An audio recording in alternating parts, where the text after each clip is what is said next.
students, how are you all? I hope you all are good and happy. So today we will begin with the lesson number 9 of your class 4 English, that is the shoemaker and the leaves. Leaves are the fairies. So let's begin with this lesson. A shoemaker and his wife lived in a small village. एक shoemaker था और उसकी wife कहाँ रहते थे? They used to live in a small village. एक छोटे से village में रहते थे. They were poor. वो क्या थे? वो poor थे. The shoemaker was honest and hardworking, but he did not earn much money. जो shoemaker था वो बहुत ज़्यादा honest था और hardworking था, but वो ज़्यादा money नहीं earn कर पाता था. In fact, he was so poor that he could not buy enough leather to make shoes. मतलब कि वो इतना भी poor था कि वो ज़्यादा leather buy नहीं कर पाता था shoes बनाने के लिए. Therefore, it was difficult for him even to arrange for 2 square meals of a day. मतलब उसके लिए मुश्किल था वो जो 2 square meals दिन के 2 बार का खाना भी अपनी वाइफ के लिए और अपने लिए अरेंज कर पाए. One evening, the poor shoemaker found that he had only one piece of leather. एक दिन उसने देखा पुअर shoemaker ने कि उसको तो एक पीस ही लेदर का left in his shop, उसके शॉप में बचा हुआ, which he could just make one pair of shoes, जिससे वो खाली एक pair of shoes बना सकता है. He said to his wife, I shall make a pair of shoes out of this piece of leather tomorrow morning. और मैं इस pair of shoes, इसका shoes, इस लेदर का next morning बनाऊंगा shoes. Then I shall go to the market and sell it. फिर मैं market जाऊंगा उसको बेच दूंगा.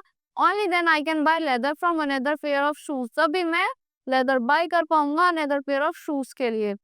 Early next morning, the shoemaker went into the shop to begin his work. फिर वो अपने shoemaker next morning अपनी shop में जाता है, अपना work begin करता है.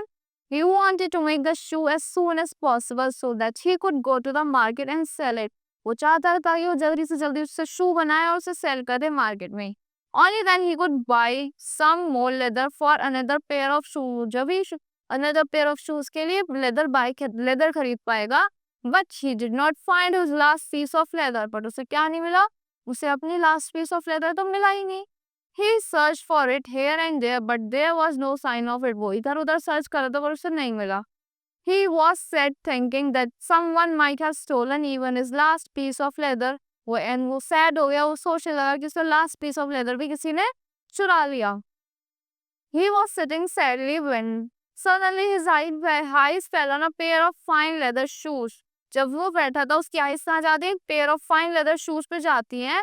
Beautifully made and shining, जो beautifully बने हुए थे और shine कर रहे थे. He was so surprised that at first he could not even believe on his eyes. वो इतना surprised हो गया, वो अपनी eyes को believe ही नहीं कर पा रहा था. He quickly called out to his wife and showed the pair of shoes, who exclaimed, "How beautiful the shoes are! From where did you get them?" फिर उसने एक दूसरे अपनी वाइफ को बुलाया कि देखो इन शूज को, और उसकी वाइफ से बोला कितने ब्यूटीफुल शूज है, कहाँ से लेके आए तुम इनको? I don't know, said her husband. When I came in, I found the shoes there here. जब उसके हस्बैंड ने बोला मेरे को नहीं पता, पर जब मैं अंदर आया मुझे शूज मिले. Just then a customer walked in. जब ये कौन आ जाता है? कस्टमर आ जाता है. He liked the shoes and tried them on. फिर उसने उसको शूज को पसंद करा और अपने ऊपर ट्राई करा. They fitted him perfectly. एकदम perfectly fit हो गए उसको. So he bought them at once. उसने उनको खरीद लिया. The shoemaker was very pleased. shoemaker बहुत ज़्यादा pleased हुआ. We could now get some more leather for making some more shoes. वो कुछ leather buy कर सकता है shoes बनाने के लिए. He went to the market and bought enough leather to make 2 pair of shoes. इतनी leather लिया जो बना सके वो 2 pair of shoes बना सके. enough leather लिया है वो. Tomorrow I shall make 2 pair of shoes. अब मैं tomorrow क्या बनाऊंगा? 2 pair of shoes बनाऊंगा. He said to his wife and they went to bed. उसने भी wife से बोला ऐसा कि मैं कल morning में 2 pair of shoes बनाऊंगा. अपने bed पे वापस चला गया. Now, what a wonderful surprise there was for him when he woke up the next morning. A wonderful surprise था जब वो next morning उठा. 2 pair of shoes were ready right before his eyes and he had not even touched his toes. 2 pair of shoes जो थे उसके लिए ready थे उसके eyes के आगे, और उसने अपने toes को तो touch किया ही नहीं था. 2 customers came into the shop that morning and bought the pairs. फिर से 2 customers आ गए. मॉर्निंग में और उससे शूज बाय कर लिए pair of shoes. The shoemaker and his wife were extremely happy. जो shoemaker और उसकी वाइफ थे वो बहुत ज्यादा हैप्पी थे. With the money they got by selling the shoes, they could not buy much more. They could now buy much more leather than before. अब जो सेल करके उन्हें शूज मिल रहे थे, मनी मिल रहा था शूज सेल करके, फिर वो एनएफ लेदर बाय कर पा रहे थे पहले से ज्यादा। So and the process continued, और ये प्रोसेस चलता रहा। Each morning they found more and more pair of shoes, उन्हें फिर ज्यादा से ज्यादा पेयर ऑफ शूज मिलने लगे, ऑल रेडी फॉर सेल, जो सेल के लिए रेडी थे। All the while, the shoemaker and his wife could not understand how shoes came to their shop. They asked each other, who is making all these shoes for us? वो एक दूसरे से पूछते कौन बना रहा है हमारे लिए shoes? Who brings them into the shop? और कौन लेके आता है इन्हें शॉप के अंदर?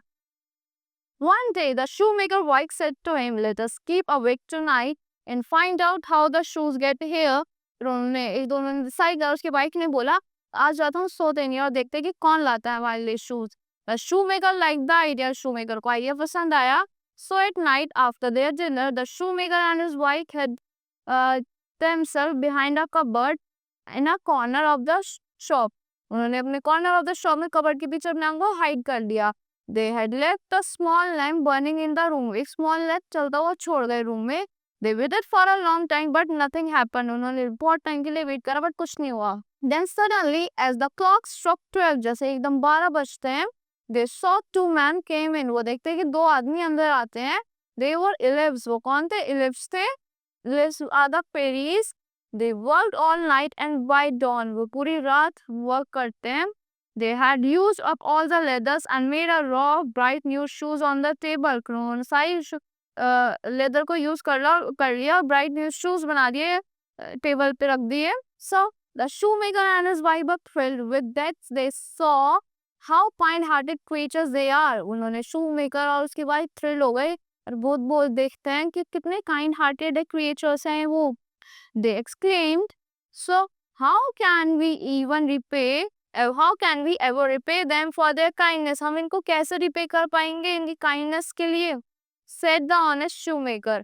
Didn't you notice that they had hardly any clothes? क्या तुमने इन्हें notice नहीं करा कि इन पे बहुत मुश्किल से इन पे clothes हैं? Said his wife, let me sew them a set of clothes each and you can make some shoes for them. मैं इनके लिए कुछ कपड़े सिल देती हूँ और तुम इनके लिए कुछ शूज बना दो।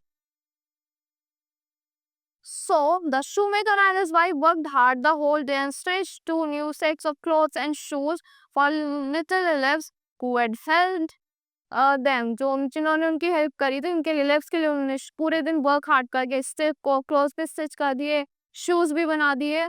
That night they placed the tiny clothes and the shoe on the table and again hide themselves behind the cupboard. फिर उन्होंने उस नाइट उस शूज और अपने क्लोथ्स टेबल पे रख दिए, टेबल पे प्लेस कर दिए और अपने आप को कबर्ड के पीछे हाइड कर लिया। At the stroke of midnight the two elves came dancing in. जो टू इलेव्स थे वो डांस करते हुए अंदर आए. They went straight to the work table as before. जैसे वो रोज जाते थे फिर से वो वर्क टेबल पे चले जाते हैं. Imagine their surprise when they saw instead of pieces of leather set of beautifully made clothes of their size and fine little shoes. उनके साइज को वो क्लोथ्स और शूज मिल गए. वो सरप्राइज फील कर रहे थे. They quickly tried them on and then began to jump and dance with joy. उन्होंने उनको ट्राई करा अपने ऊपर और जंप करके डांस करने लगे खुशी की वजह से. And as soon as it was dawn, they left the shop still dancing and singing merrily. जैसे ही सुबह हो जाती है तो ये लोग डांस करते हुए अब शॉप को छोड़ के चले जाते हैं. The shoemaker and his wife were also pleased that they made their fairy friends so happy. shoemaker और वाइफ भी बहुत ज़्यादा प्लीज फील कर रहे थे कि उन्होंने अपने लिटिल फ्रेंड्स को हैप्पी कर दिया. From that day, the elves did not visit them again. उस दिन से elves उनके पास वापस नहीं आए.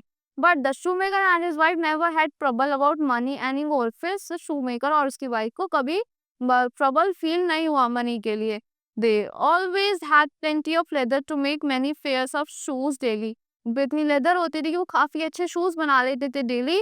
And went on getting more and more customers. और उनके ज्यादा कस्टमर्स डेली मिलते रहते थे. So that's all for this poem. So that's all for this story. I hope you all like the explanation of this story. Thank you and have a great day.